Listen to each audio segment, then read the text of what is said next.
Okay, welcome everybody. We're back to the Clobber passages. Now we have completed the Hebrew scriptures, and today we are moving on, and we are heading into, oh, let me stop sharing because I want to make sure I did something right. We're heading into the New Testament, and before we head into there, I want to do a little bit of follow-up on where we were. So today we're heading into the New Testament. We're going to do Jesus, homosexuality and gender, Matthew 19, the story of the Centurion.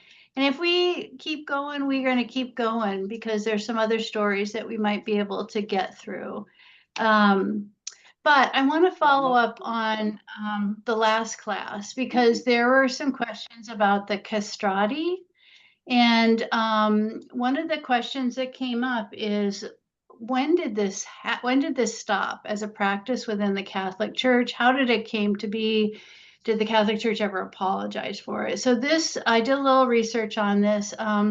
This was officially sanctioned by a pope in the 16th century because they were the voice of the angels. The Catholic Church stopped castrating boys for choirs in 1903. And then when it was banned, they banned the practice and they banned castrati from the Sistine Chapel. Now, while they had officially banned it about a couple decades before, but this made it actually illegal.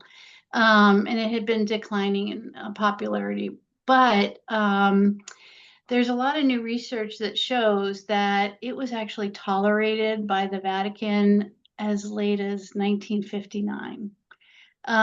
So it continued on as a practice until actually relatively quite recently. And there has been no apology to date issued by a pope for this practice. So whereas the Catholic Church and popes have reflected on practices that have done harm to different communities and issued apologies, this is one that they have not done. So I think, Tony, you had asked this question if whether that there had ever been any reflection and apology. That they have not done that to date on this one. So that's a little follow-up on the castrati and the history of the Catholic Church with that one. It ended actually quite recently. So, okay, we're going to talk about Jesus and homosexuality, and we're going to talk about the things Jesus said about homosexuality in the four Gospels. And we're going to start by, I'm going to share you a video. Watch what magnesium does to your bowels. If you have to wipe more than 4 times after you poop, here. Thank you, Madam Speaker. In March of this year, the Washington Post published an article titled, "GOP Lawmakers Push Historic Wave of Bills Targeting Rights of LGBTQ Teens, Children, and Their Families."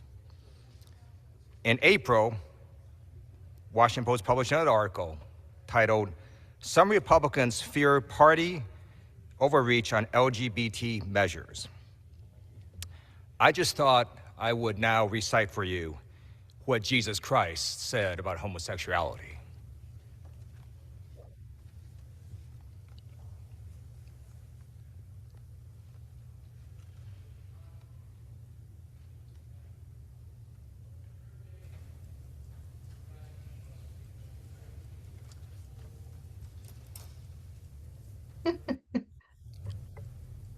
I yield back.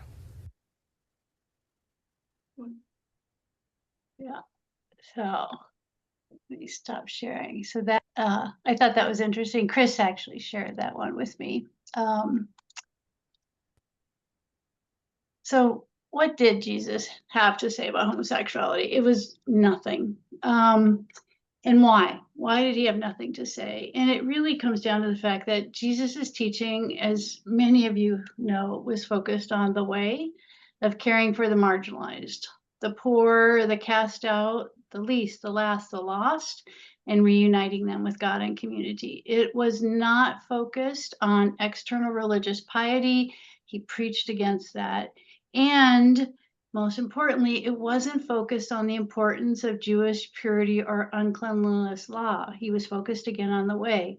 So when you think back to what we learned about with the Hebrew scriptures, right? And what we learned about Leviticus and why those taboos in Leviticus existed. That wasn't what Jesus was about, right? And he was not preaching about that. He was not teaching about that. He was talking about a manner of living, in a manner of caring for the most vulnerable. Now, at the same time, though, there is a theme in the Gospels that are concerned with doing away with systems of abuse and exploitation. And parts of those systems of exploitation and abuse would include any non-consensual same-sex acts, as well as any consensual sex acts in general. So that would be included. Okay, so let's talk about Jesus talking about marriage. Now, this is actually a passage that I heard cited at a school board meeting as a justification for non-trans bathrooms in a high school. They cited this passage. And this is Matthew 19, and it goes like this. And this is a whole paragraph about Jesus talking about marriage. Some Pharisees came to him, and to test him, they asked, "Is it lawful for a man to divorce his wife for any cause?" And he answered, "Have you not read that the one who made them at the beginning made them male and female? And said, for this reason, a man shall leave his father and mother and be joined to his wife, and the two shall become one flesh. So they're no longer two, but one flesh. Therefore, what God has joined together, let no one separate."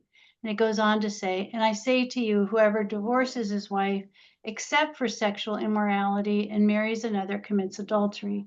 And he who marries a divorced woman commits adultery." Mabel is in high snoring form today, if you hear her. Okay, so what the Pharisees were doing here is not attempting to understand God. They were really just setting Jesus up. They're trying to discredit him, and they're trying to do it publicly by forcing him into this public no-win situation. At this time, divorce is a very contentious subject, and the public is divided. Now, divorce is permitted under Jewish law, but there was disagreement on the grounds for it. Very politically sensitive topic. And if you think back to what was going on at the time in the Bible stories, John the Baptist had been arrested and condemned and executed because he spoke up against Herod's divorce and remarriage. So it was a pretty dangerous subject for Jesus to address, right? This is clearly a setup. They don't care what Jesus, why he's doing this. So Jesus here is quoting Genesis 1:27. So if you think back to our very first class, we covered this. So God created humans in his image. In the image of God, he created them, male and female, he created them. He's just citing that to talk about the divine image of God. What Jesus is saying here is his ultimate message is marriage is a sacred bond created by God. It should not be easily broken, but there should be an exception for sexual immorality. That's what Jesus is saying. That bond is sacred. That's what he's saying. Okay, and then Matthew goes on, though, in this discussion, and he says, "But he said to them, not everyone can accept this teaching, but only to those whom it is given. For there are eunuchs who have been so from birth, and there are eunuchs who have been made eunuchs by others, and there are eunuchs who have been made themselves eunuchs for the sake of the kingdom of heaven. Let anyone accept this who can." Okay, so think back to everything we've talked about with the eunuchs so far. This is the only gospel that has Jesus talking about eunuchs. It's the only gospel that's going to cover eunuchs. We're going to get to it when we get to Acts again. And this conversation again occurs in his discussion about marriages. And so when the disciples say that, look, this is a really kind of harsh policy on marriage and divorce, it's really strict. Maybe it's best just not to marry. Jesus offers this reply, and he gives these three categories of eunuchs that are included in there. One, those have been there from birth. So sexually ambiguous individuals. This is probably a really broad category of people who from birth just haven't fit that predominantly understood expectations of gender and sexuality. Category 2, those who have been made eunuchs by others. So those who have been castrated, perhaps due to enforced prostitution, slavery, or war, kind of like we heard about Daniel last time we were together. And those who have made themselves eunuchs might be those who were priests who were castrated themselves willingly. We talked about that in pagan religions, or who have chosen to be celibate.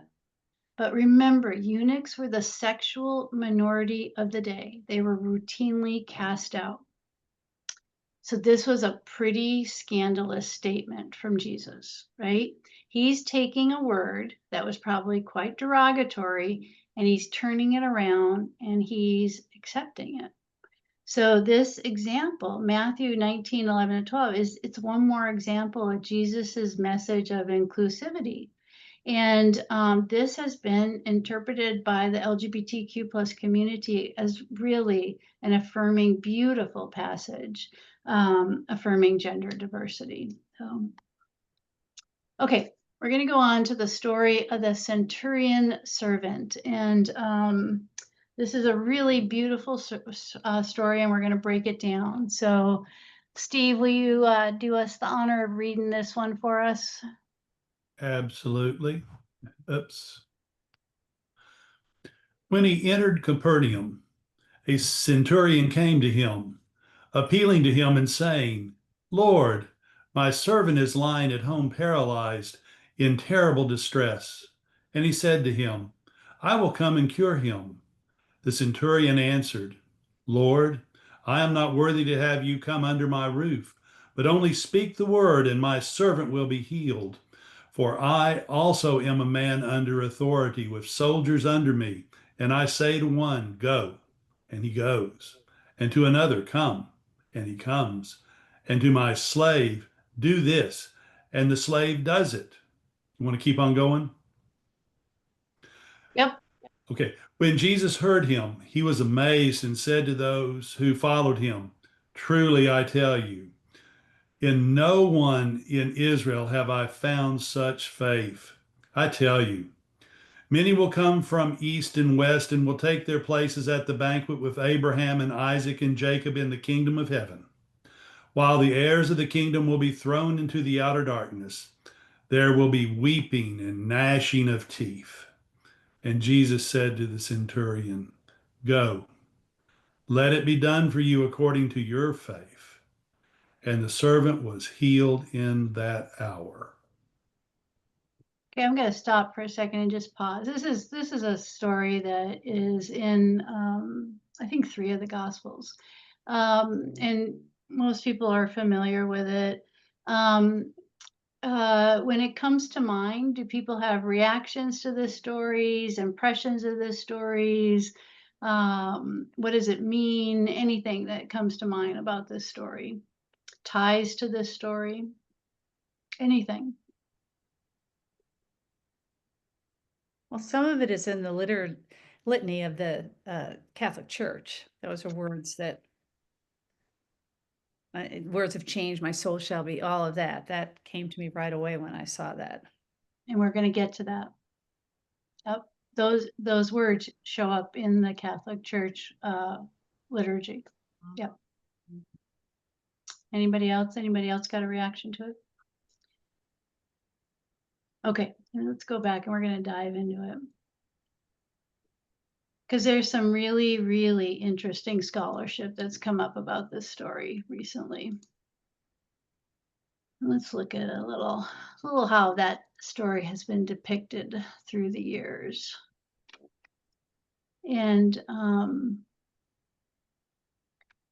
if you think to the stories of Jesus's death, often there is a story of a centurion showing up, and that oftentimes there's the tradition of that this is the centurion coming full circle, coming back. So the details of the story. So it's in Matthew, Luke, and John. It's not in Mark. It's basically, they're all the same, but Matthew is probably the closest to the original source. And basically what's happening is this Roman, so pagan, centurion, he is not a follower of Jesus. He is not a believer of Jesus. He is a member of the oppressor, the oppressing class. He is approaching Jesus and he is requesting healing for his servant. What's really interesting is there's a lot of research recently around the biblical or the translation of the word servant. And that instead of the word has been traditionally understood as servant, it is perhaps more properly understood and interpreted as the male beloved in a same-sex relationship. So if you take everything you think you know about this story off, then it's then potentially a story about an individual asking not for healing of a servant as it's traditionally understood. It's a story of an individual asking for healing of their beloved in a same-sex relationship, right? And clearly, the centurion cares deeply for the boy. And even though as a Gentile has come to this Jewish healer, and he admits that he is not worthy for Jesus to come into his house. So we don't know what that means, but it may indicate some type of shame on the part of the centurion for a relationship that ancient society frowned upon.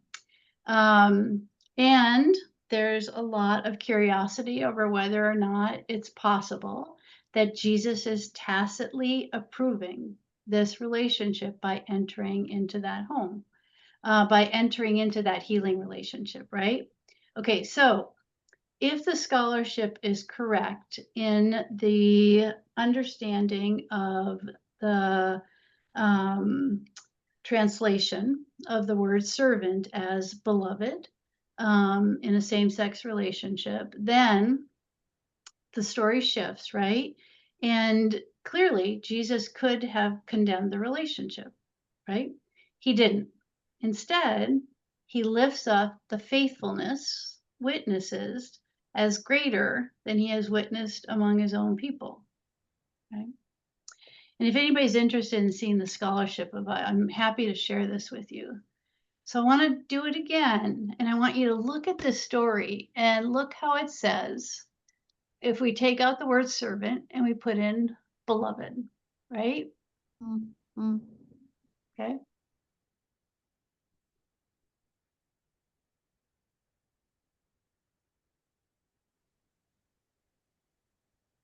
And this is recent scholarship that's looking at the translations on this one.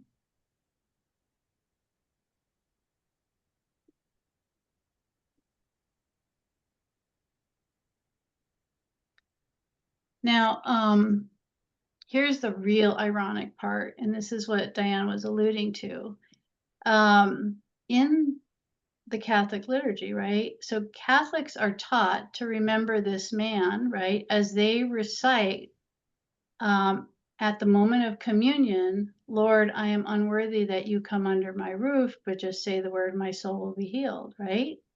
So this is an adaptation of the centurion's words in Matthew, where the centurion's humility and faith have amazed Jesus, and he saw this as a greater sign of faith than anything he had seen so far, right? And the entire congregation recites this prayer right before the distribution of Holy Communion. So the prayer acknowledges the receiver's unworthiness to have Christ under my roof. That's metaphorically referring to the body, but places their trust in Christ's healing power. That's a part of the Catholic Mass every time the Eucharist is celebrated around the world, is this story. And the irony is no LGBTQ plus person can receive that communion. Oh. So, is it the correct translation? There are a lot of scholars out there that do believe that it's worth consideration and to think about it in that way. I think it's worth considering it. It definitely opens it up as a story that offers a lot of beauty to the LGBTQ plus community. I think it also offers a lot of challenge to the Catholic community in particular, eh, who have adapted this story as part of something so intrinsic to their ritual, but that a ritual that is denying a whole population of people. So, okay, so that's the story of the centurion. Okay, let's talk a little bit about Jesus and gender roles. So Jesus was the quintessential defier of the ancient gender roles. So remember in ancient Roman times, male role model, patriarchal household, right? Jesus doesn't follow any of these. He has no home. He is an itinerant preacher.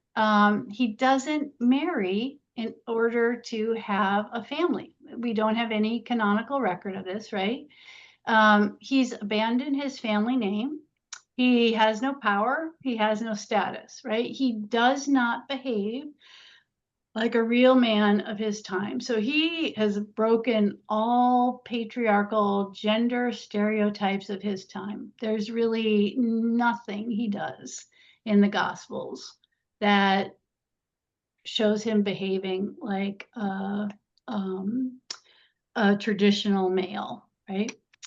And it didn't just apply to him, it applied to everybody who followed him, right? The male disciples who followed him also stepped away from those gender roles. They left their homes, they left their possessions, they left their families. They accepted voluntary poverty, they accepted servant leadership, right? And that discipleship superseded all those family obligations, wives and children's, and they left them all to walk into this discipleship with him. So he was really kind of breaking apart traditional family values, not reinforcing traditional family values, right? So he was really disrupting the traditional family roles and values of the time. So I think it's an interesting kind of talking point to have in your back pocket when you hear about traditional family values in Jesus.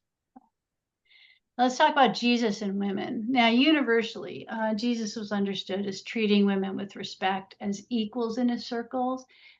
He did not reduce them to their sexuality and their gender. And he was really portrayed in all of the Gospels as a man who respected women and whom women respected that.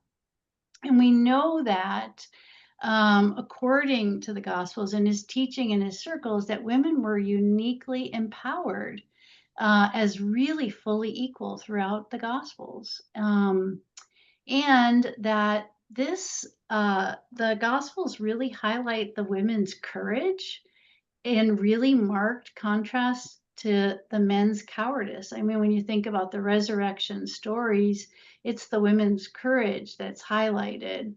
And that equality continues on in Paul's ministry, where you really have Paul highlighting full partnership with women and talking about and naming the women who he is in partnership with them.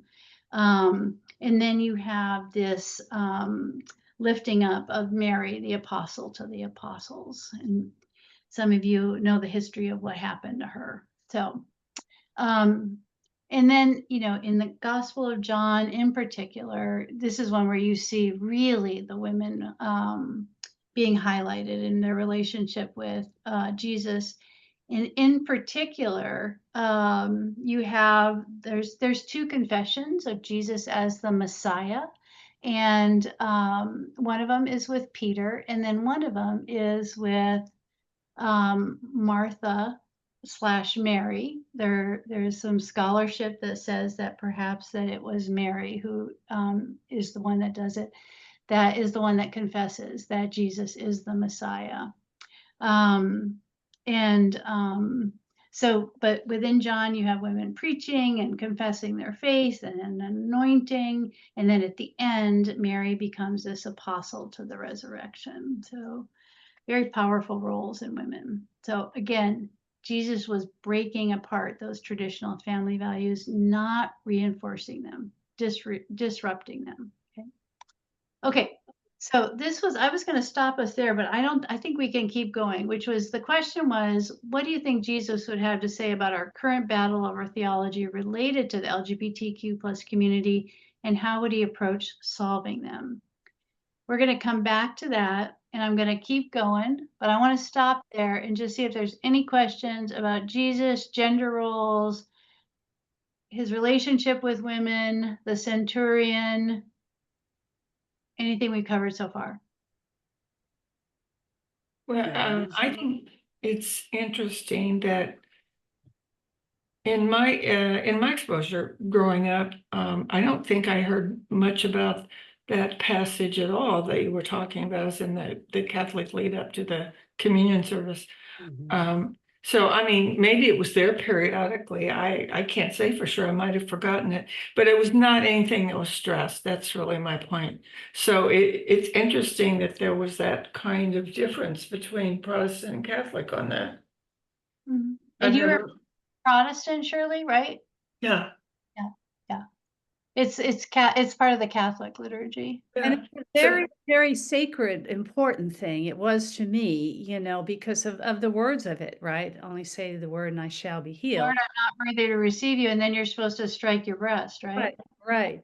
And so, having, of course, all of this, looking at it, one, glad I left that Catholic church.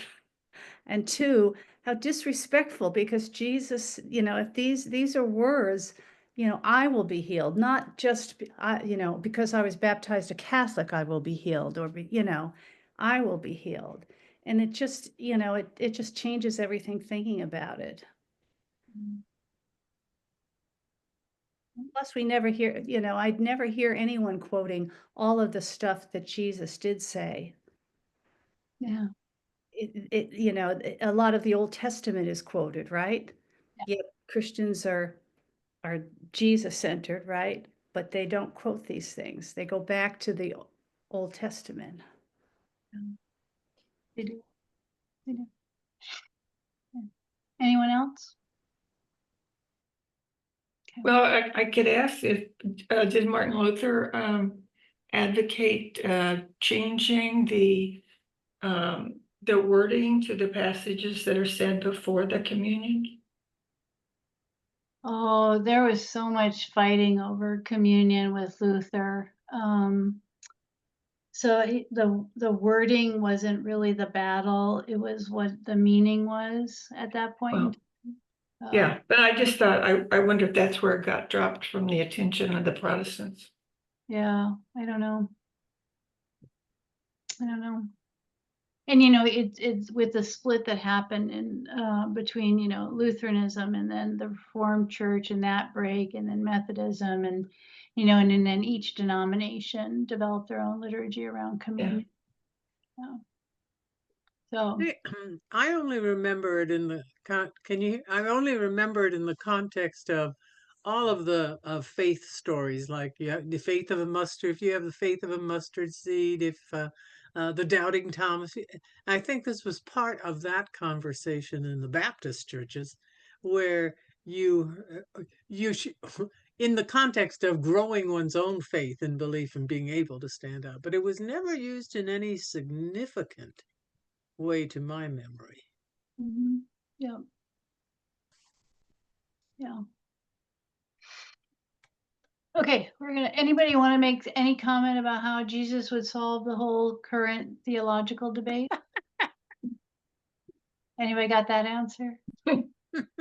I think he'd be very, very angry and upset that this is how it's perceived these people. I mean, I do think he'd, you know, turn over the tables and everything else and be very, very upset. In strong words, you know, set everybody straight. Little table turning. Anybody else?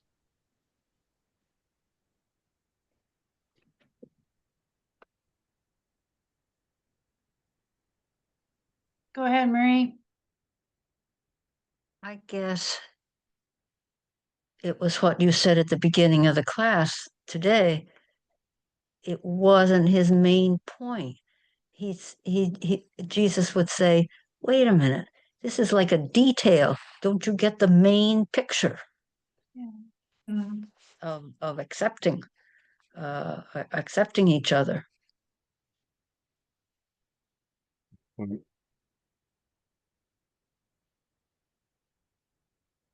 Anyone else? Yeah, I'd like to know if this word servant is translated similarly in other places, assuming it comes from the same language. It is, yes. So are there other places where we would see the word servant where it meant actually some sort of member of a relationship? And if so, does that adjective beloved appear before it? So it has to Or do. is that a distinction? Yep,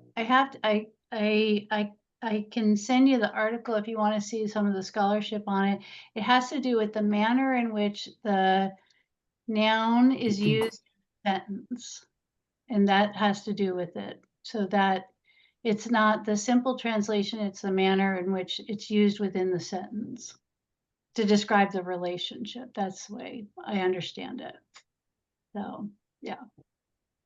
It has to do with the relationship. So if I get it correctly, that's my understanding. But I can send it to you, Greg, if you want to see it. So it's a great article.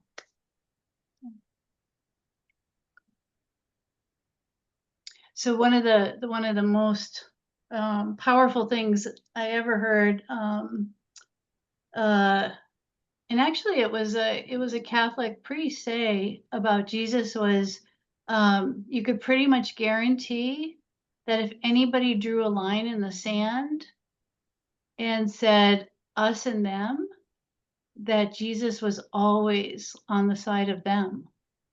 It didn't matter who them was. So if there was a them, then he was there. So that was always the litmus test for him. I thought that was always an interesting approach. So,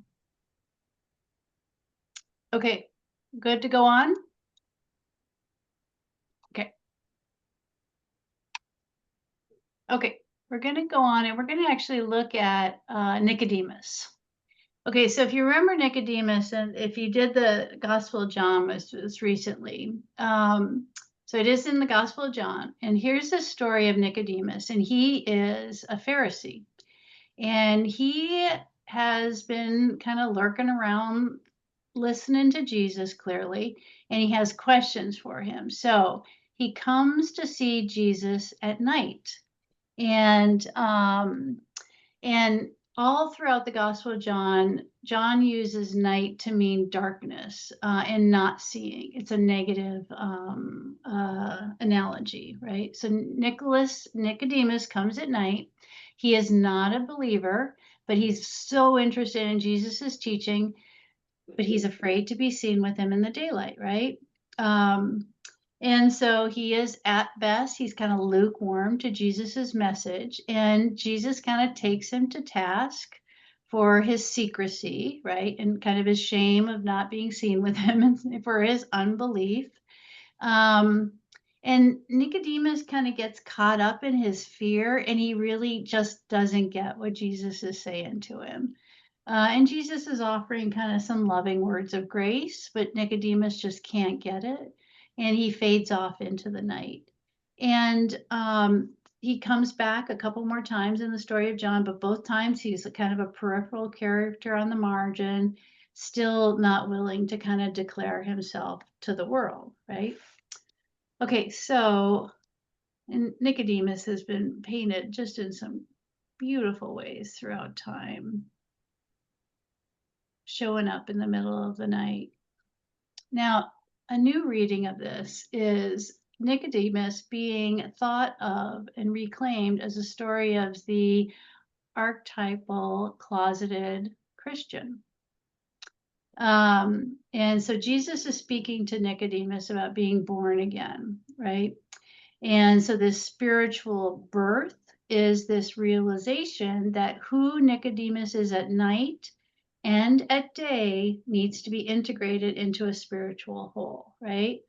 So the thought being that the integration of one's spirituality and one's sexuality requires a coming out, a rebirth. So it's a reinterpretation of Jesus's kind of teaching to Nicodemus, right? And kind of an understanding that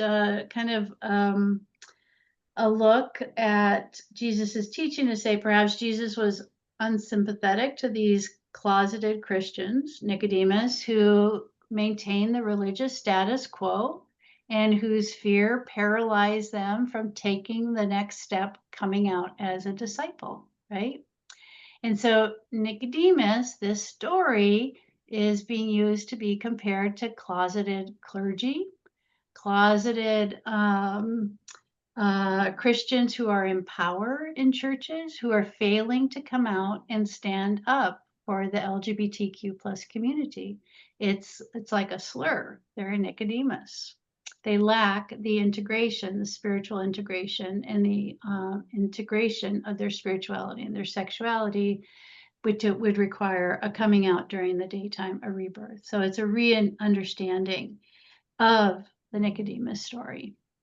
And you contrast that with the Samaritan reading, a new reading this. If you read Nicodemus as a closeted Christian, then you can read the Samaritan woman as an out gay woman. So she encounters Jesus during the day, no pretenses or closetedness. She admits to her relationship. She engages in dialogue with Jesus with curiosity and boldness, and she becomes a disciple and she preaches the word. So the story of the Samaritan becomes the outsider hearing the word. She does not reject the light, but the religious insiders, again, fail to grasp the word and they fall short of becoming the disciples. The outsider hears the word. So this kind of example of Nicodemus and the Samaritan woman and looking at it from a different lens, I want you to just think of these stories as opportunities to look at them in new and fresh ways that may be healing. So much of Christianity has been punitive and wounding for the LGBTQ plus community. And that community is now reclaiming these stories and thinking about them in different ways that can be empowering and healing. And thinking of the Samaritan woman in this way is one of those. Calling closeted Christians in power to accountability using the Nicodemus story is another way. Okay, I think we have time, so we're going to go on and we're going to do the beloved disciple. So, and then what we'll do is we'll probably start with a question for reflection next week before we dive in. So, the beloved disciple. This is John. After saying this, Jesus was troubled in spirit and declared, "Very truly, I tell you, one of you will betray me." The disciples looked at one another, uncertain of whom he was speaking. One of his disciples, the one whom Jesus loved, was reclining close to his heart. This comes from John, where he's talking about his betrayal, and they're at the supper, and the beloved disciple is reclining on Jesus. And this has been painted throughout time in some really powerful ways. We'll look at just a few of them.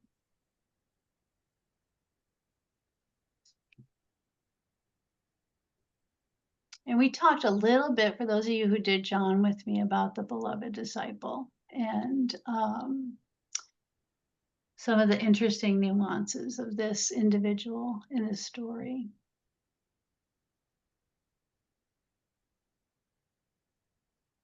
I think this is 5th century.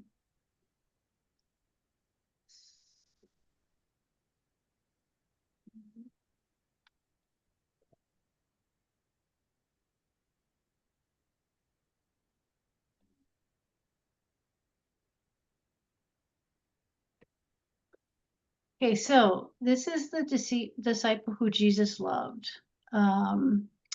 It is never the disciple who Jesus loved best, right? This is the disciple who Jesus loved. That's how he's described throughout. And it's only in the Gospel of John, and it happens first in these farewell discourses. And they are never named, and they are not gendered either. So I used he, and I shouldn't have done that. There are so many theories about who this individual is. Nobody knows who it is. They range from, there are so many different theories, including that it could have even been Mary, right? Some think that it was the author of John. No proof of this.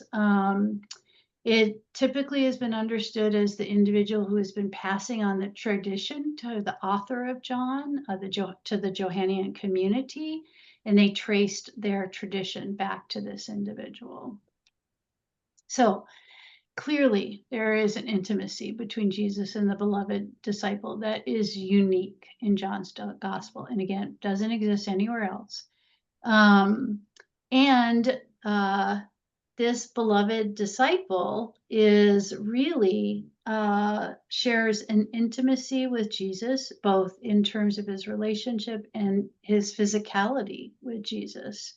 And the beloved disciple is the individual who will remain at the cross with the women and at the death vigil at the cross. And again, this interpretation of the death vigil at the cross only exists in John. And it will be the beloved disciple who Jesus will turn to and ask to be his replacement, to take it over as his replacement for his family. And he's going to entrust his mother to. So he will ask the beloved disciple to take over the care of his mother. When Mary Magdalene on Easter Sunday comes back and tells him Jesus's body is missing, he's going to run to the tomb with Peter, but he's not going to go in. And Peter's going to go in before him. But the beloved disciple is going to be the first one to draw the conclusion of the resurrection, because he's going to notice the grave clothes wrapped in the empty tomb, and he's going to understand, and he's going to remember the words of Jesus. So he's going to be the one that kind of puts the pieces together first. Now, is this an intimate, loving relationship? This is not actually a new thought. This is a quote from 16th century playwright Christopher Marlowe. St. John the Evangelist was bedfellow to Christ and leaned always in his bosom. Thomas Kidd verified this last point. He would report St. John to be our Savior Christ's Lexus, that is, that Christ did love him with an extraordinary love. So there's a scholar by the name of Theodore Jennings who argues that Jesus and the beloved disciples, that this was Jesus's lover, right? The man Jesus loved.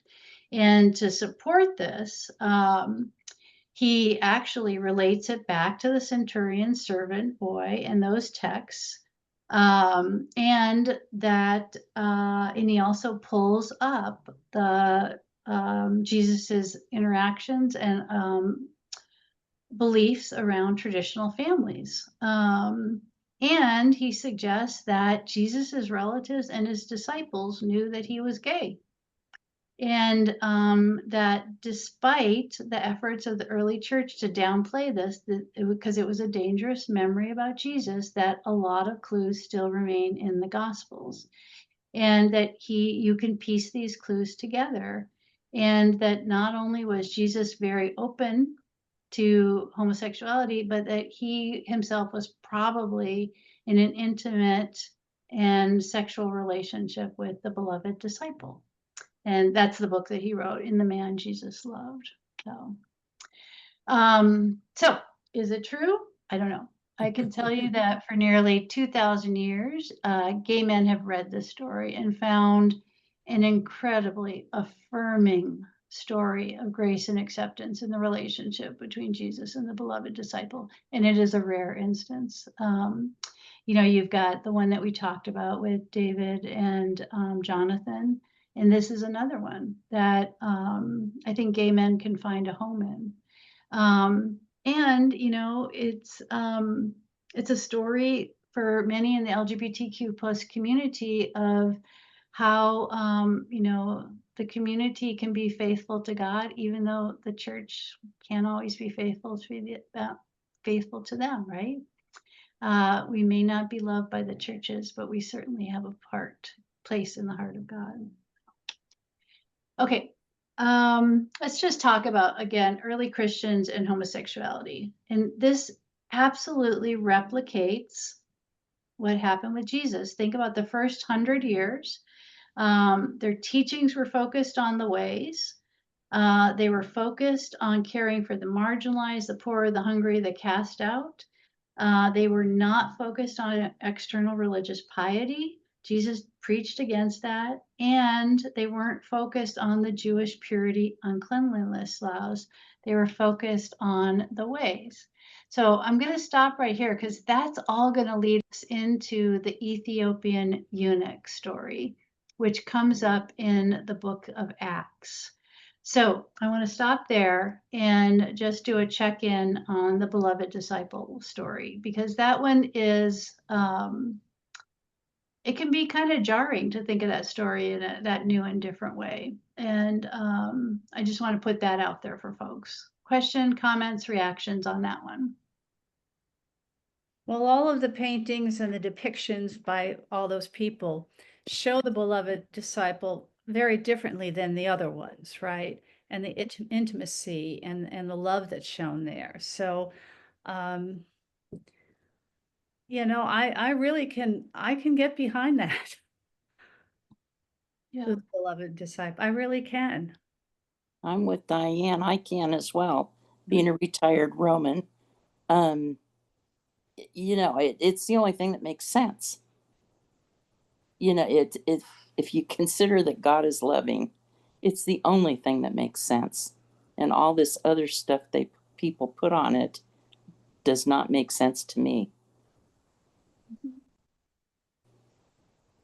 The thing I would kind of interject here is, while I have no problem with taking the word beloved and turning it into a sexual, it is possible to limit the word love to a non-sexual term as well. And you have to be very, very careful not to take that next leap. But we also need to go back and just ask a basic question. And that is, how do you do theology? Is theology done as an individual? Is it done by literal interpretation? Or is it done in community and relationship? And I will contend that theology is only done in community, just like we're sitting right here doing this. And that explains why you can have very bright, intelligent people read the gospel and come up with diametrically opposite views, because theology is done in community.